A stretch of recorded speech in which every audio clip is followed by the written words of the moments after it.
তোমাদের মধ্য থেকেই তোমাদের নিকট একজন রসূল এসেছেন।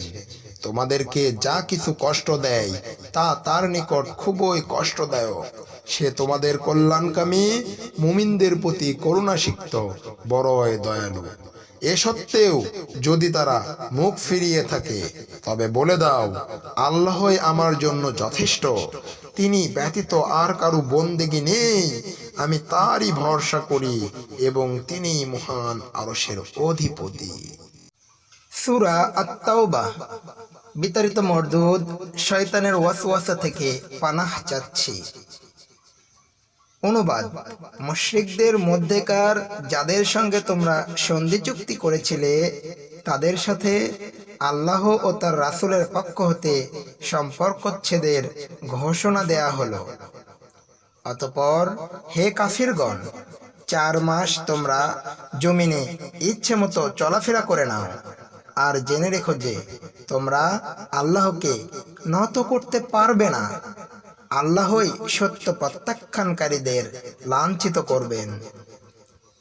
আল্লাহ ও তার রাসূলের পক্ষ হতে বড় হজ্জের দিনে মানুষদের কাছে ঘোষণা দেয়া হলো যে আল্লাহ মুশরিকদের সাথে সম্পর্কহীন এবং তার রাসূল।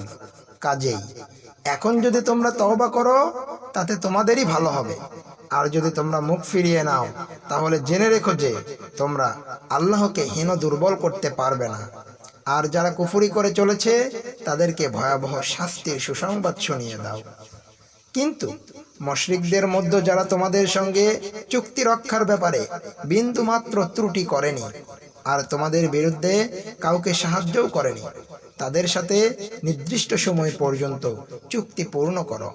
অবশ্যই আল্লাহ মুত্তাকিদের ভালোবাসেন। তারপর ওই নিষিদ্ধ মাস অতিক্রান্ত হয়ে গেলে মুশরিকদেরকে যেখানে পাও হত্যা করো, তাদেরকে পাকড়াও করো, তাদেরকে ঘেরাও করো, তাদের অপেক্ষায় প্রত্যেক ঘাটিতে ওত পেতে বসে থাকো। কিন্তু তারা যদি তওবা করে, নামাজ প্রতিষ্ঠা করে, যাকাত আদায় করে, তাহলে তাদের পথ ছেড়ে দাও। নিশ্চয় আল্লাহ বড়ই ক্ষমাশীল, বড়ই দয়ালু। মুশরিকদের কেউ যদি তোমার কাছে আশ্রয় প্রার্থনা করে, তবে তাকে আশ্রয় দাও, যাতে সে আল্লাহর বাণী শোনার সুযোগ পায়। তারপর তাকে তার নিরাপদ জায়গায় পৌঁছে দাও। এটা এজন্য করতে হবে যে এরা এমন এক সম্প্রদায় যারা ভালো মন্দ, সত্য মিথ্যা সম্পর্কে অজ্ঞ। আল্লাহ ও তার রাসূলের সঙ্গে মুশরিকদের চুক্তি কি করে কার্যকর থাকতে পারে? অবশ্য ওইসব লোক ছাড়া যাদের সঙ্গে তোমরা মসজিদুল হারামের নিকট চুক্তিবদ্ধ হয়েছিলে। তারা যতদিন তোমাদের সঙ্গে চুক্তি ঠিক রাখে, তোমরাও তাদের সঙ্গে কৃত চুক্তিতে দৃঢ় থাকো। নিশ্চয় আল্লাহ মুত্তাকিদের ভালোবাসেন। কিভাবে চুক্তি থাকতে পারে? যদি তারা তোমাদেরকে পরাজিত করতে পারে, তাহলে তারা তোমাদের সঙ্গে না আত্মীয়তার মর্যাদা দেয় আর না ওয়াদা অঙ্গীকারের। তারা তাদের মুখের কথায় তোমাদেরকে সন্তুষ্ট রাখতে চায়, কিন্তু তাদের অন্তর তা অস্বীকার করে। তাদের অধিকাংশই সত্যত্যাগী, অপরাধী। আল্লাহর আয়াতকে তারা দুনিয়াবী স্বার্থে অতি তুচ্ছ মূল্যে বিক্রি করে দিয়েছে। আল্লাহর পথে মানুষদের চলার ক্ষেত্রে প্রতিবন্ধকতা সৃষ্টি করেছে। তারা যা করে কতই না জঘন্য সে কাজ।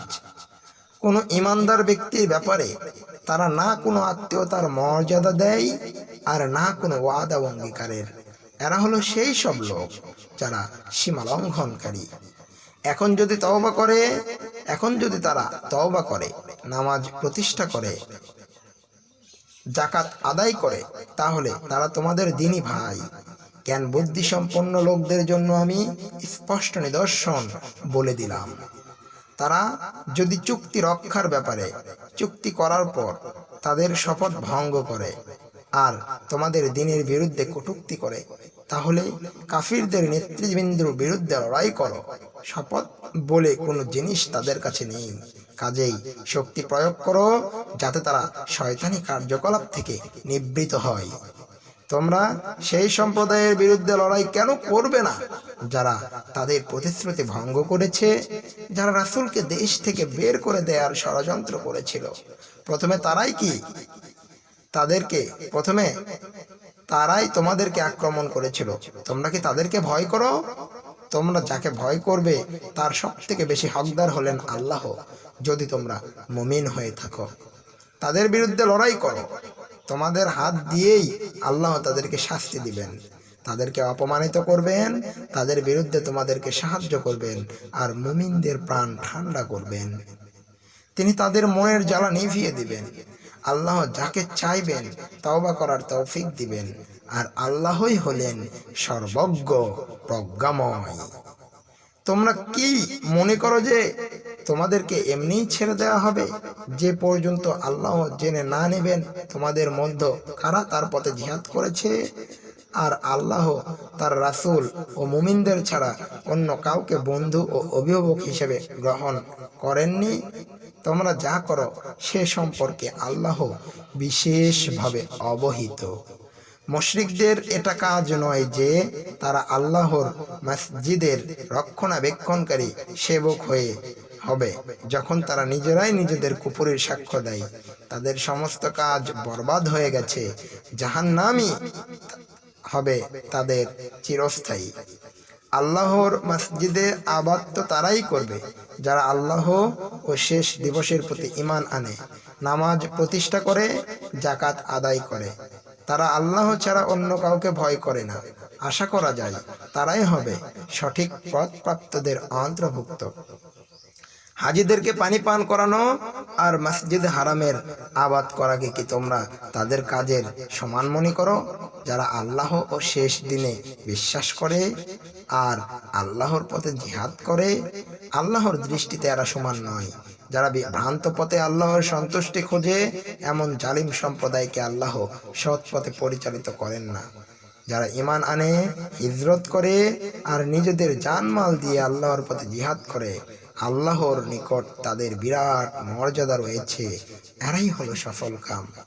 তাদের প্রতিপালক তাদেরকে সুসংবাদ দিচ্ছেন তার দয়া ও সন্তুষ্টির আর জান্নাতের, যেখানে তাদের জন্য আছে স্থায়ী সুখ সামগ্রী, যেখানে তারা চিরদিন থাকবে। আল্লাহর কাছেই তো রয়েছে মহা পুরস্কার। সুতরাং হে বিশ্বাসীগণ, তোমরা তোমাদের পিতা আর ভাইদেরকে বন্ধুরূপে গ্রহণ করো না, যদি তারা ঈমানের চেয়ে কুফরিকেই বেশি ভালোবাসে। তোমাদের মধ্যে যারা তাদেরকে বন্ধুরূপে গ্রহণ করে তারাই জালিম। বলো, যদি তোমাদের পিতারা আর তোমাদের সন্তানেরা আর তোমাদের ভাইয়েরা আর তোমাদের স্ত্রীরা আর তোমাদের গোষ্ঠীর লোকেরা আর ধন সম্পদ যা তোমরা অর্জন করেছ আর ব্যবসা তোমরা যার মন্দার ভয় করো আর বাসস্থান যা তোমরা ভালোবাসো, এইসব যদি তোমাদের নিকট প্রিয়তর হয় আল্লাহ, তার রাসূল ও তার পথে জিহাদ করা হতে, তাহলে অপেক্ষা করো যতক্ষণ না আল্লাহ তার চূড়ান্ত ফয়সালা তোমাদের কাছে নিয়ে আসেন। আর আল্লাহ অবাধ্য আচরণকারীদেরকে সঠিক পথ প্রদর্শন করেন না। বস্তুত আল্লাহ তাদেরকে বহু যুদ্ধক্ষেত্রে সাহায্য করেছেন।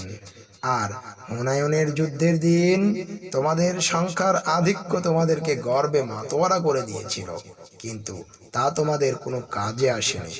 জমিন সুপ্রশস্ত হওয়া সত্ত্বেও তা তোমাদের নিকট সংকীর্ণ হয়ে গিয়েছিল, আর তোমরা পিছনে ফিরে পালিয়ে গিয়েছিলে। অতঃপর আল্লাহ তার রাসূলের উপর আর মুমিনদের উপর তার প্রশান্তির অমীয় ধারা বর্ষণ করলেন, আর পাঠালেন এমন এক সেনাবাহিনী যা তোমরা দেখতে পাওনি। আর তিনি কাফিরদেরকে শাস্তি প্রদান করলেন। এভাবেই আল্লাহ কাফিরদেরকে প্রতিফলন দিয়ে থাকেন। এরপরও আল্লাহ যার জন্য ইচ্ছে করবেন তাকে ক্ষমার দৃষ্টিতে দেখবেন। আল্লাহ বড় ক্ষমাশীল, বড়ই দয়ালু। ওহে বিশ্বাসীগণ, মুশরিকরা হলো অপবিত্র, কাজেই এ বছরের পর তারা যেন মসজিদে হারামের নিকট না আসে। তোমরা যদি দারিদ্রতার ভয় করো, তবে আল্লাহ ইচ্ছে করলে অচিরেই তার অনুগ্রহের মাধ্যমে তোমাদেরকে অভাব মুক্ত করে দিবেন। নিশ্চয় আল্লাহই সর্বজ্ঞ মহাবিজ্ঞানী। যাদেরকে কিতাব দেওয়া হয়েছে তাদের মধ্যেকার যারা আল্লাহর প্রতি ঈমান আনে না আর শেষ দিনের প্রতিও না, আর আল্লাহ ও তার রাসূল যা হারাম করেছেন তাকে হারাম গণ্য করে না, আর সত্য দিনকে নিজেদের দিন হিসেবে গ্রহণ করে না, তাদের বিরুদ্ধে যুদ্ধ করো, যে পর্যন্ত না তারা বশ্যতা সহকারে স্বেচ্ছায় ট্যাক্স দেয়। ইহুদিরা বলে উজাইর আল্লাহর পুত্র, আর নাসারারা বলে মাসিহ আল্লাহর পুত্র। এইসব তাদের মুখের কথা, এতে তারা তাদের পূর্বেকার কাফিরদের কথারই অনুসরণ করে। আল্লাহ তাদেরকে ধ্বংস করুক, কেমন ভাবে তারা সত্য পথ থেকে দূরে ছিটকে পড়েছে। আল্লাহকে বাদ দিয়ে তারা তাদের জালিম, আলিম আর দরবেশদেরকে রব বানিয়ে নিয়েছে, আর মারিয়াম পুত্র মাসিহকে। অথচ তাদেরকে এক ইলাহ ব্যতীত অন্যের ইবাদত করার আদেশ দেওয়া হয়নি। তিনি ব্যতীত সত্যিকারের কোনো ইলাহ নেই। পবিত্রতা আর মহিমা তার, বহু ঊর্ধ্বে তিনি যাদেরকে তার অংশীদার গণ্য করে তা থেকে। তারা যাদেরকে আল্লাহর অংশীদার গণ্য করে তা থেকে তারা তাদের মুখের ফুৎকারে আল্লাহর আলোকে নিভিয়ে দিতে চায়, কিন্তু আল্লাহ তা হতে দিবেন না। তিনি তার আলোকে পূর্ণ না করে ছাড়বেন না, যদিও কাফিরগণ তা অপছন্দ করে। তিনি তার রাসূলকে হিদায়াত আর সঠিক দিন সহ পাঠিয়েছেন, যাবতীয় দিনের উপর একে বিজয়ী করার জন্য, যদিও মুশরিকরা তা অপছন্দ করে। হে বিশ্বাসীগণ, অবশ্যই আলিম ও দরবেশদের অনেকেই ভুয়ো কর্মকাণ্ডের মাধ্যমে মানুষদের সম্পদ গ্রাস করে থাকে আর আল্লাহর পথে বাধা সৃষ্টি করে। যারা স্বর্ণ ও রৌপ্য জমা করে আর আল্লাহর পথে তা ব্যয় করে না, তাদেরকে ভয়াবহ শাস্তির সুসংবাদ দাও। যেদিন জাহান্নামের আগুনে তা উত্তপ্ত করা হবে, আর তা দিয়ে তাদের কপালে, পার্শ্বদেশে ও পিঠে দাগ দেয়া হবে, আর তাদেরকে বলা হবে, এটা হলো যা তোমরা নিজেদের জন্য স্তূপীকৃত করেছিলে, কাজেই যা জমা করেছিলে তার স্বাদ গ্রহণ করো। আসমান জমিন সৃষ্টির দিন থেকেই আল্লাহর কিতাব লৌহ মাহফুজের মাসগুলোর সংখ্যা হলো 12। তার মধ্যে 4টি নিষিদ্ধ মাস। এটা হলো সুপ্রতিষ্ঠিত দিন। কাজেই ওই সময়ের মধ্যে নিজেদের উপর জুলুম করো না। মুশরিকদের বিরুদ্ধে সর্বান্তকভাবে যুদ্ধ করো, যেমন তারা তোমাদের বিরুদ্ধে সর্বান্তকভাবে যুদ্ধ করে। জেনে রেখো, আল্লাহ অবশ্যই মুত্তাকিদের সঙ্গে আছেন। নিষিদ্ধ মাসকে পিছিয়ে দেওয়া কুফুরের ওপর আরেক কুফুরি কাজ, যা দ্বারা কাফিরদেরকে পথভ্রষ্ট করা হয়। 1 বছর তারা একটি মাসকে হালাল করে, আরেক বছর ওই মাসটিকে হারাম করে, যাতে আল্লাহর হারাম করা মাসগুলোর সংখ্যা পূর্ণ করা যায়। এভাবে তারা আল্লাহর হারাম করা মাসগুলোকেও হারাম করে নেয়। তাদের খারাপ কাজগুলো তাদের কাছে আনন্দদায়ক। আল্লাহ কাফির সম্প্রদায়কে সঠিক পথ দেখান না। হে ঈমানদারগণ, তোমাদের কি হয়েছে যে যখন তোমাদেরকে আল্লাহর পথে বের হওয়ার নির্দেশ দেওয়া হয়, তখন তোমরা আরো জোরে মাটি কামড়ে ধরো? তোমরা কি আখিরাতের স্থলে দুনিয়ার জীবনকেই বেশি পছন্দ করো? আখিরাতের তুলনায় পার্থিব জীবনের ভোগ সামগ্রী তো অতি সামান্য। তোমরা যদি যুদ্ধাভিযানে বের না হও, তাহলে তোমাদেরকে ভয়াবহ শাস্তি দেয়া হবে, আর তোমাদের স্থলে অন্য সম্প্রদায়কে আনা হবে, অথচ তোমরা তার কোনোই ক্ষতি করতে পারবে না। আল্লাহ সকল বিষয়ে সর্বশক্তিমান। যদি তোমরা তাকে অর্থাৎ রাসূল সাল্লাল্লাহু আলাইহি ওয়াসাল্লামকে সাহায্য না করো, তাতে কোনোই পরোয়া নেই, কারণ আল্লাহ তো তাকে সেই সময় সাহায্য করেছেন যখন কাফেররা তাকে বের করে দিয়েছিল। সে ছিল দুজনের দ্বিতীয় জন। যখন তারা দুজন গুহার মধ্যে ছিল, যখন সে তার সঙ্গীকে বলেছিল, চিন্তা করো না, আল্লাহ আমাদের সঙ্গে আছেন, তখন আল্লাহ তার প্রতি তার প্রশান্তি বর্ষণ করলেন, আর তাকে এমন সেনাবাহিনী দিয়ে শক্তিশালী করলেন তোমরা যা দেখতে পাওনি। আর তিনি কাফিরদের মুখের বুলিতে গভীর নিচে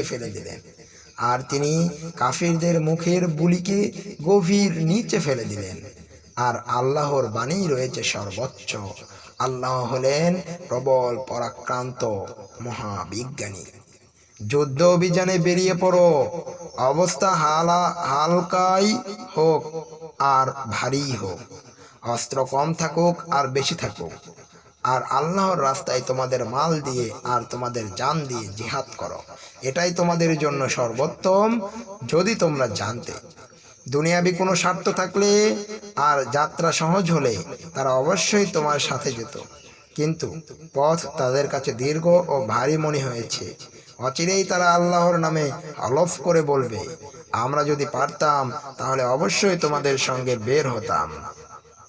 আসলে তারা নিজেরাই নিজেদেরকে ধ্বংস করছে, আর আল্লাহ জানেন যে তারা অবশ্যই মিথ্যেবাদী। আল্লাহ তোমাকে মাফ করুক। কারা সত্য বলেছে তাই স্পষ্ট না হতেই আর মিথ্যাবাদীদেরকে তুমি না চিনেই কেন তুমি তাদেরকে অব্যাহতি দিয়ে দিলে? যারা আল্লাহই ওই শেষ দিনে বিশ্বাস করে তারা তাদের মাল দিয়ে আর জান দিয়ে জিহাদ করা থেকে অব্যাহতি পাওয়ার জন্য তোমার কাছে অনুমতি প্রার্থনা করবে না। মুত্তাকিদের সম্পর্কে আল্লাহ খুব ভালোভাবে অবগত আছেন।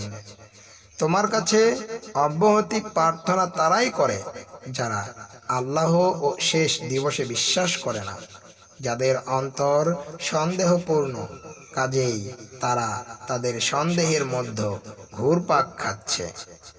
যুদ্ধ অভিযানে বের হওয়া তাদের যদি ইচ্ছেই থাকতো তবে তারা সেজন্য অবশ্যই প্রস্তুতি নিত, কিন্তু তাদের যুদ্ধ অভিযানে আগমনে আল্লাহ পছন্দ নয়, কাজেই তিনি তাদেরকে পশ্চাতে ফেলে রাখেন। আর তাদেরকে বলা হলো, যারা নিষ্ক্রিয় হয়ে বসে থাকে তাদের সাথে বসে থাকো। তারা যদি তোমাদের সঙ্গে বের হতো তাহলে বিশৃঙ্খলা ছাড়া আর কিছুই বাড়াতো না, আর তোমাদের মাঝে ফিতনা সৃষ্টির উদ্দেশ্যে তোমাদের মাঝে ছোটাছুটি করত। আর তোমাদের মাঝে তাদের কথা শোনার লোক আছে। আল্লাহ জালিমদের সম্পর্কে খুব ভালোভাবেই অবহিত আছেন। আগেও তারা ফিতনা সৃষ্টি করতে চেয়েছে, আর তোমরা অনেক কাজ নষ্ট করেছে, যতক্ষণ না প্রকৃত সত্য এসে হাজির হলো আর আল্লাহর বিধান প্রকাশিত হয়ে গেল, যদিও এতে তারা ছিল নাখোশ। তাদের মাঝে এমন লোক আছে যারা বলে, আমাকে অব্যাহতি দিন, আমাকে পরীক্ষায় ফেলবেন না। জেনে রেখো, তারা তো ফিতনাতে পড়েই আছে। বস্তুত জাহান্নাম কাফিরদেরকে চারদিক থেকে ঘিরে রেখেছে।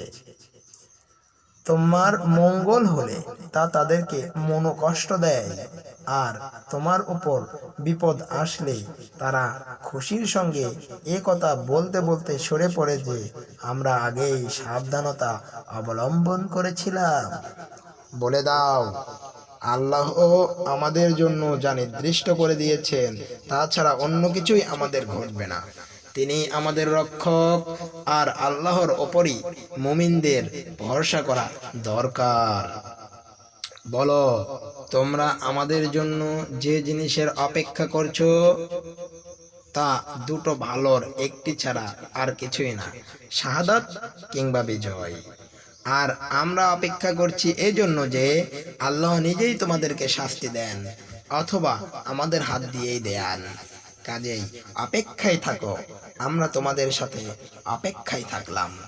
বলো, স্বেচ্ছায় দান করো আর অনিচ্ছায় তোমাদের থেকে কখনো তা গ্রহণ করা হবে না। তোমরা হলে এক ফাসিক সম্প্রদায়। তাদের কাছ থেকে অর্থ সাহায্য গ্রহণ নিষিদ্ধ করার কারণ এছাড়া আর কিছুই নয় যে তারা আল্লাহ ও তার রাসূলকে অস্বীকার করে। সালাতে আসে শৈথিল্যত ভরে, আর দান করলে করে অনিচ্ছা নিয়ে। কাজেই তাদের ধন সম্পত্তি আর সন্তান সন্ততি যেন তোমার চোখ ধাঁধিয়ে না দেয়। ওইসব দিয়েই আল্লাহ দুনিয়াতে ওদেরকে শাস্তি দিতে চান, আর কাফির অবস্থাতেই যেন তাদের জান বাহির হয়। তারা আল্লাহর নামে কসম করে বলে যে তারা তোমাদের মধ্যের লোক। তারা কখনো তোমাদের মধ্যের লোক নয়, প্রকৃতপক্ষে তারা ভীত সন্ত্রস্ত লোক। তারা পালিয়ে গিয়ে আশ্রয় নেওয়ার জায়গা পেলে কিংবা গিরিগুহা বা ঢুকে পড়ার মতো জায়গা পেলে সেখানেই তারা ক্ষিপ্র গতিতে ছুটে যেত। তাদের মধ্যে এমন লোক আছে যারা সদগাহ বন্টনের ব্যাপারে তোমার প্রতি দোষারোপ করে। তা থেকে দেয়া হলে খুশি হয়, আর তা থেকে না দেয়া হলে সাথে সাথে ক্ষুব্ধ হয়ে পড়ে।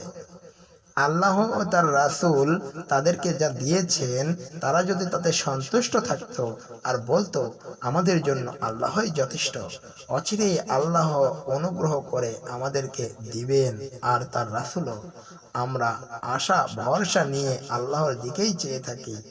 সদকা হলো ফকির, মিসকিন, তৎসংশ্লিষ্ট কর্মচারী ও যাদের মন জয় করার উদ্দেশ্য তাদের জন্য, দাস মুক্তি ও ঋণগ্রস্তদের জন্য, আল্লাহর পথে ব্যয়ের জন্য আর মুসাফিরদের জন্য।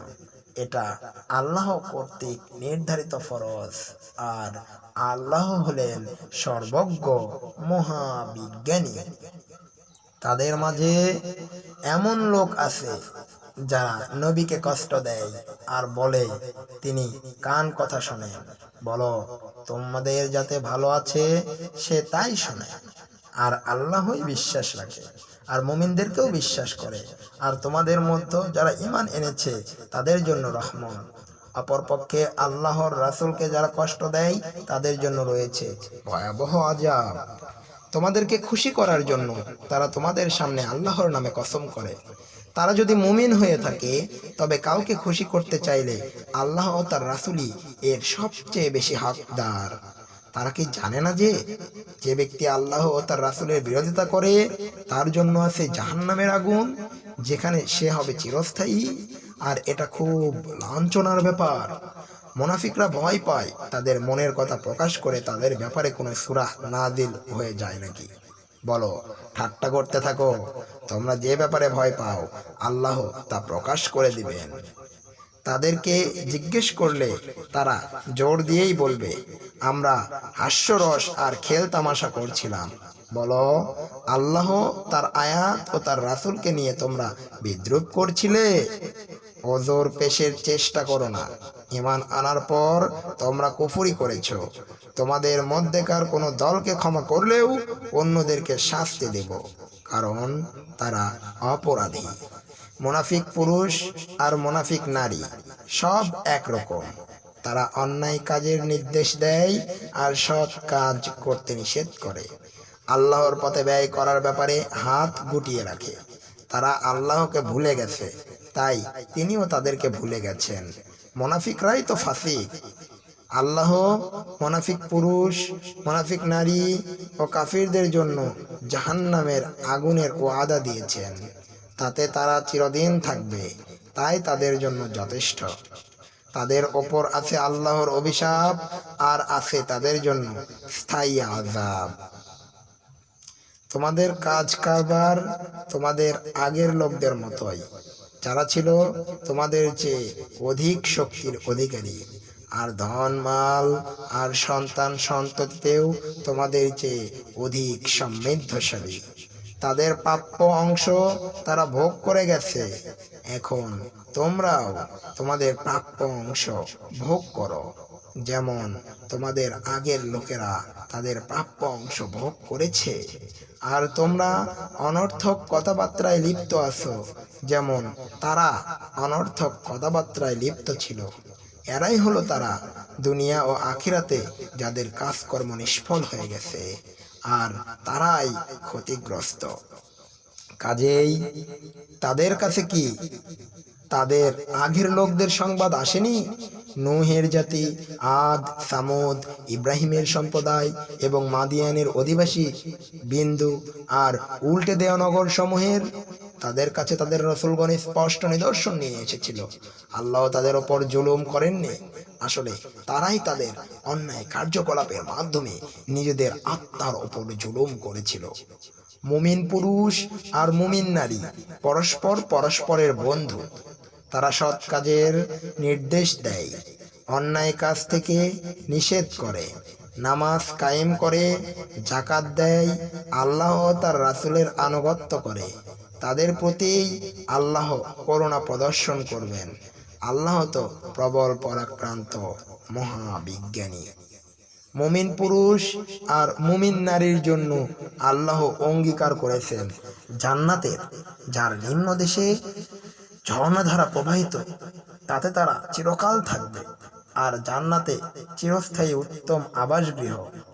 আর সবচেয়ে বড় যা তারা লাভ করবে তা হলো আল্লাহর সন্তুষ্টি। এটাই হলো বিরাট সাফল্য। হে নবী, কাফির ও মুনাফিকদের বিরুদ্ধে যুদ্ধ করো, তাদের প্রতি কঠোরতা অবলম্বন করো। তাদের বাসস্থান হলো জাহান্নাম, আর তারা তা কতই না নিকৃষ্ট আশ্রয়স্থল। তারা আল্লাহর নামে শপথ করে, বলে যে তারা অন্যায় কিছু বলেনি, কিন্তু তারা তো কুফরি কথা বলেছে, আর ইসলাম গ্রহণ করার পরও কুফরি করেছে। তারা ষড়যন্ত্র করেছিল, কিন্তু তাতে সফল হয়নি। তাদের এ প্রতিশোধ স্পৃহার কারণ এছাড়া আর কিছুই ছিল না যে আল্লাহ করুণাবশত ও তার রাসূল তাদেরকে সম্পদশালী করে দিয়েছেন। এখন যদি তারা অনুশোচনা ভরে এ পথ থেকে ফিরে আসে, তবে তা তাদের জন্যই কল্যাণকর। আর যদি তারা মুখ ফিরিয়ে নেয়, তবে আল্লাহ তাদেরকে দুনিয়া ও আখিরাতে ভয়াবহ শাস্তি দিবেন। পৃথিবীতে রক্ষক আর সাহায্যকারী হিসেবে কাউকে তারা পাবে না। তাদের মধ্যেকার কিছু লোক আল্লাহর সঙ্গে ওয়াদা করেছিল, যদি তিনি তাদেরকে তার অনুগ্রহ হতে দান করেন, তবে আমরা অবশ্যই দান করব, আর অবশ্যই সৎ লোকদের মধ্যে শামিল থাকব। অতঃপর আল্লাহ যখন তাদেরকে স্বীয় করুণা দানে ধন্য করলেন, তখন তারা দান করার ব্যাপারে কার্পণ্য করল আর বেপরোয়াভাবে মুখ ফিরিয়ে দিল। পরিণামে আল্লাহর সঙ্গে কৃত ওয়াদা ভঙ্গের কারণে এবং মিথ্যাচারে লিপ্ত থাকার কারণে তাদের অন্তরে মুনাফিকি বদ্ধমূল করে দিলেন, ওই দিন পর্যন্ত যেদিন তারা তার সাথে সাক্ষাৎ করবে। তারা কি জানে না যে আল্লাহ তাদের গোপন কথাবার্তা আর গোপন পরামর্শ সম্পর্কে অবহিত আছেন? আর আল্লাহ তো যাবতীয় অদৃশ্য সম্পর্কে সবচেয়ে বেশি অবগত আছেন। মুমিনদের মধ্যেকার যারা মুক্ত হস্তে দান করে, তাদেরকে যারা দোষারোপ করে, আর সীমাহীন কষ্টে দানকারীদেরকে যারা বিদ্রুপ করে, আল্লাহ তাদেরকে জবাবে বিদ্রুপ করেন, আর তাদের জন্য রয়েছে ভয়াবহ শাস্তি। তুমি তাদের জন্য ক্ষমা প্রার্থনা করো বা না করো, উভয় তাদের জন্য সমান। তুমি তাদের জন্য 70 বার ক্ষমা প্রার্থনা করলেও আল্লাহ কখনো তাদেরকে ক্ষমা করবেন না। এটা এজন্য যে তারা আল্লাহ ও তার রাসূলের সাথে কুফরি করেছে, আর আল্লাহ ফাসিক লোকদেরকে সঠিক পথ প্রদর্শন করেন না।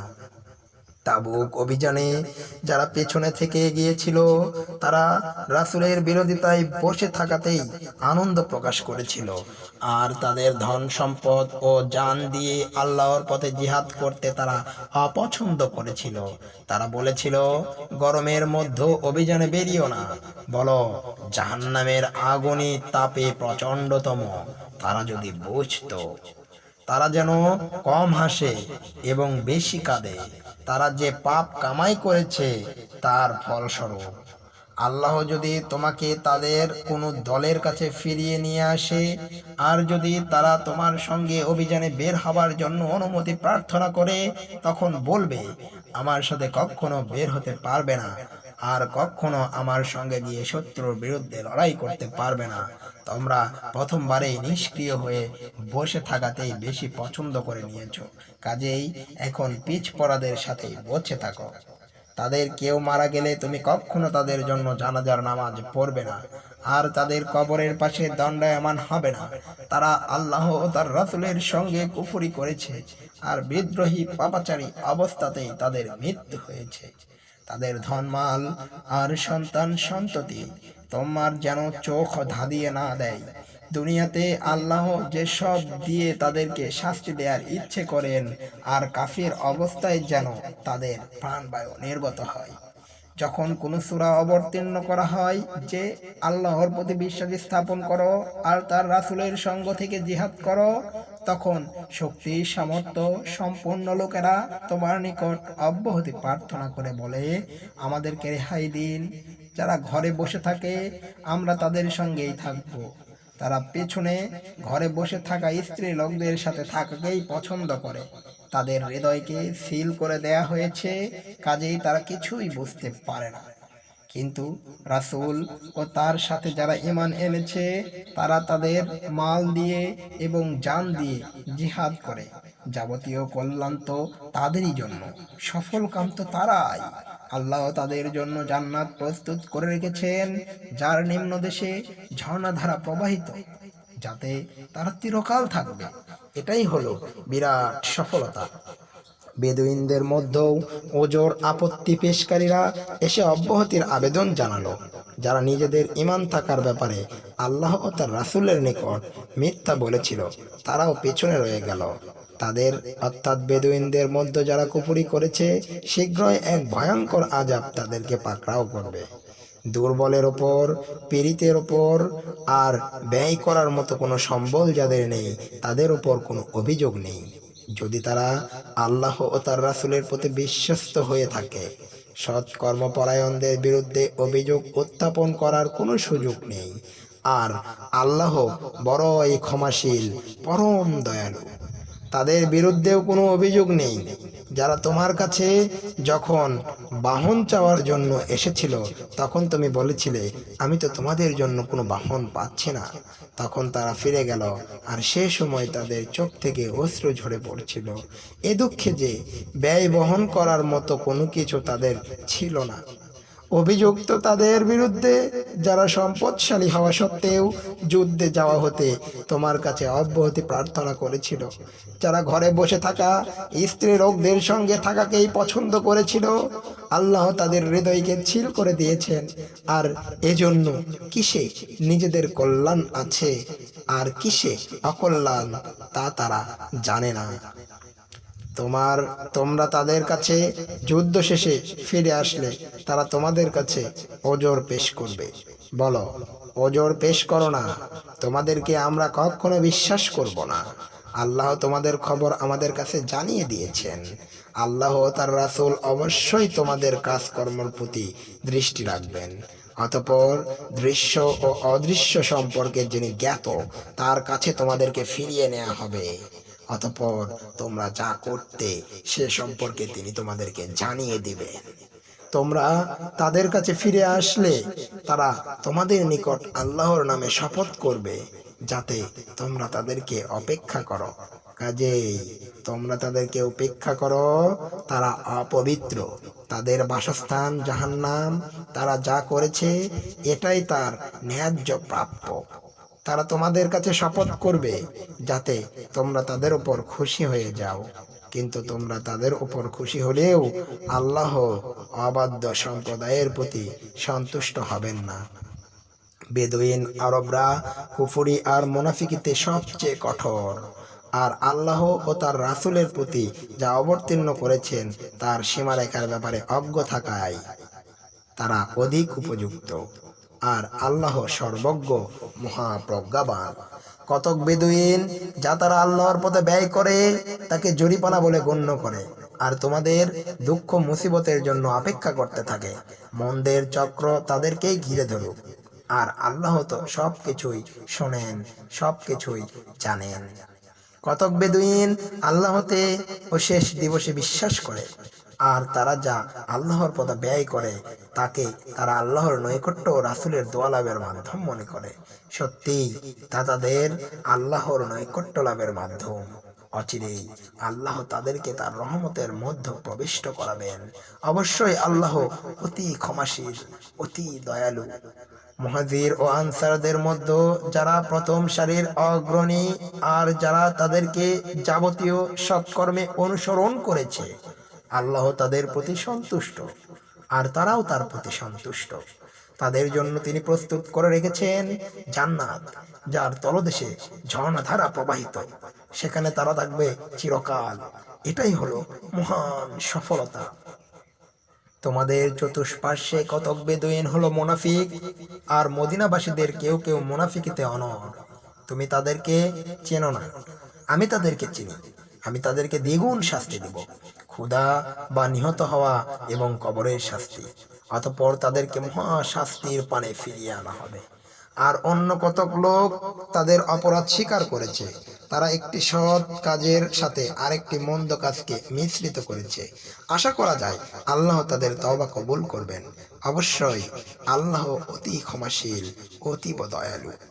তাদের সম্পদ থেকে সদকা গ্রহণ করবে, যাতে তা দিয়ে তাদেরকে পবিত্র ও পরিশুদ্ধ করতে পারে। তুমি তাদের জন্য দোয়া করবে, বস্তুত তোমার দোয়া তাদের জন্য স্বস্তিদায়ক, আর আল্লাহ সবকিছু শোনেন, সবকিছু জানেন। তারা কি জানে না যে আল্লাহ তার বান্দাদের অনুশোচনাপূর্ণ ক্ষমা প্রার্থনা কবুল করে থাকেন আর সদকা গ্রহণ করেন? আর আল্লাহই তো তওবা কবুলকারী, অতি দয়ালু। বলো, তোমরা আমল করতে থাকো, অচিরেই আল্লাহ তোমাদের আমলের প্রতি লক্ষ্য রাখবেন এবং তার রাসূল ও মুমিনগণ লক্ষ্য রাখবেন। আর অচিরেই তোমাদেরকে দৃশ্য ও অদৃশ্যের পরিজ্ঞাতার দিকে ফিরিয়ে আনা হবে। আর তিনি যখন তোমরা যে আমল করছিলে তা তোমাদেরকে জানিয়ে দিবেন। আর কতক আল্লাহর ফয়সালার অপেক্ষায় থাকলো, তিনি তাদেরকে শাস্তি দিবেন অথবা তাদের তওবা কবুল করবেন। আল্লাহ সর্বজ্ঞ, বড়ই প্রজ্ঞাময়। আর যারা মসজিদ তৈরি করেছে ক্ষতি সাধন, কুফরি আর মুমিনদের মধ্যে বিভেদ সৃষ্টির উদ্দেশ্যে, আর যে ব্যক্তি ইতিপূর্বে আল্লাহ ও তার রাসূলের বিরুদ্ধে যুদ্ধ করেছে তার ঘাঁটি হিসেবে ব্যবহারের নিমিত্তে, তারা অবশ্যই শপথ করবে যে আমাদের উদ্দেশ্য সৎ ব্যতীত নয়। আল্লাহ সাক্ষ্য দিচ্ছেন যে তারা অবশ্যই মিথ্যেবাদী। তুমি ওর ভিতরে কখনো দাঁড়াবে না। প্রথম দিন থেকেই যে মসজিদের ভিত্তি তাকওয়ার উপর প্রতিষ্ঠিত, তোমার দাঁড়ানোর জন্য সেটাই অধিক উপযুক্ত।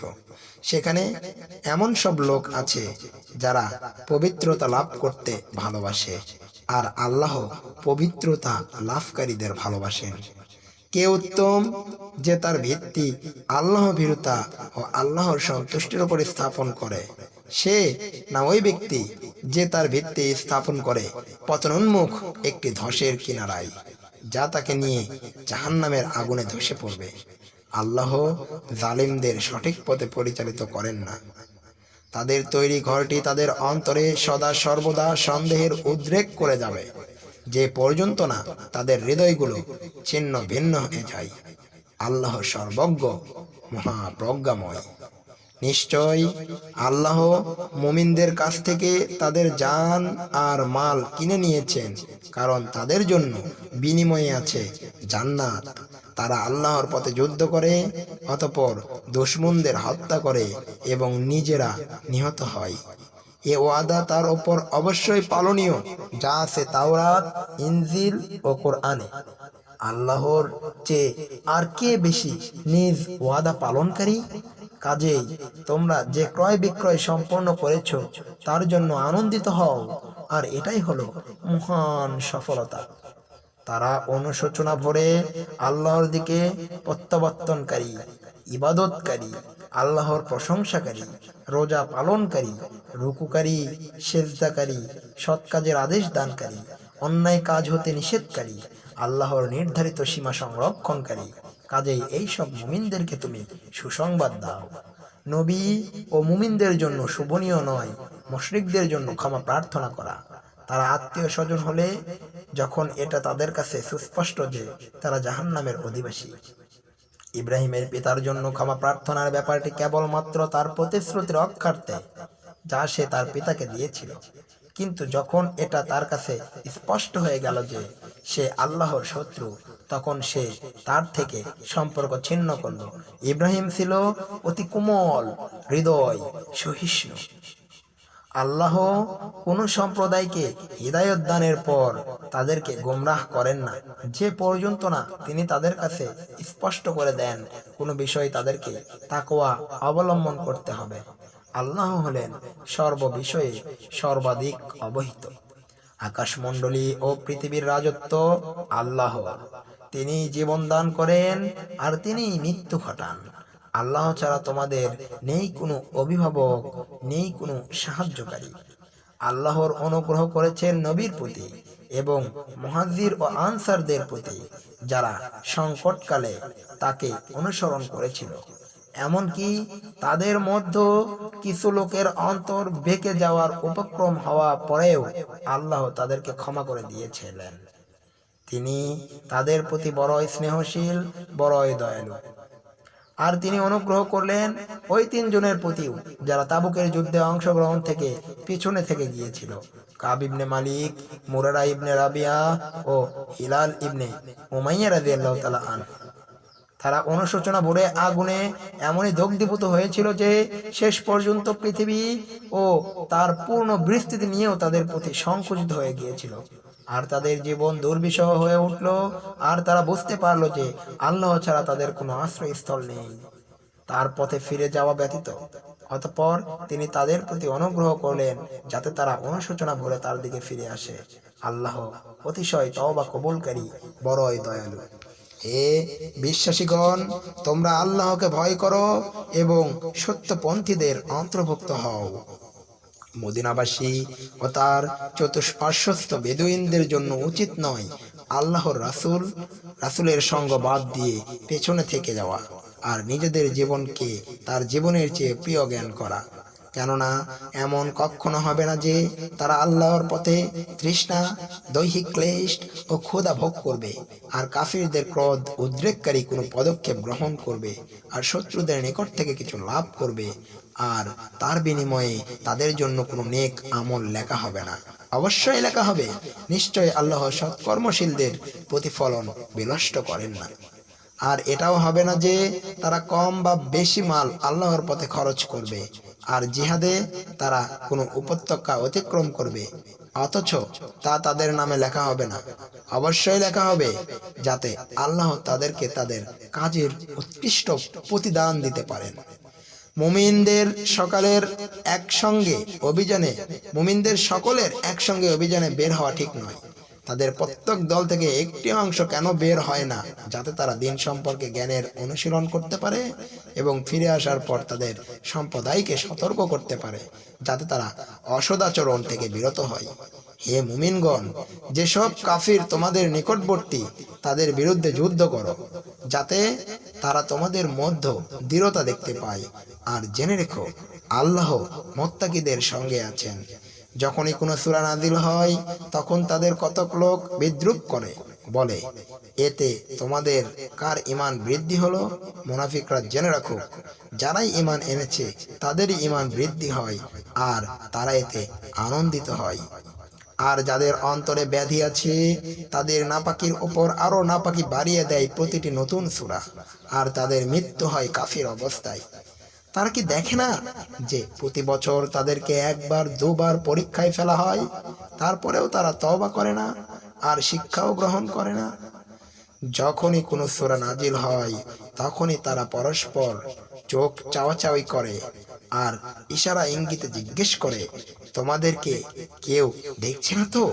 অতঃপর যারা চুপিসারে সরে পড়ে, আল্লাহ তাদের অন্তরকে সত্য পথ থেকে ফিরিয়ে দিয়েছেন, কেননা তারা এমনই এক সম্প্রদায় যারা বোঝে না। তোমাদের মধ্য থেকেই তোমাদের নিকট একজন রাসূল এসেছে, তোমাদেরকে যা কিছু কষ্ট দেয় তা তার নিকট খুবই কষ্টদায়ক। সে তোমাদের কল্যাণকামী, মুমিনদের প্রতি করুণাসিক্ত, বড়ই দয়ালু। এ সত্ত্বেও যদি তারা বিমুখ হয়ে থাকে, তবে বলে দাও, আল্লাহই আমার জন্য যথেষ্ট, তিনি ব্যতীত আর কারো বন্দেগী নেই। আমি তারই ভরসা করি, আর তিনি মহান আরশের অধিপতি। সাদাকাল্লাহুল আযীম।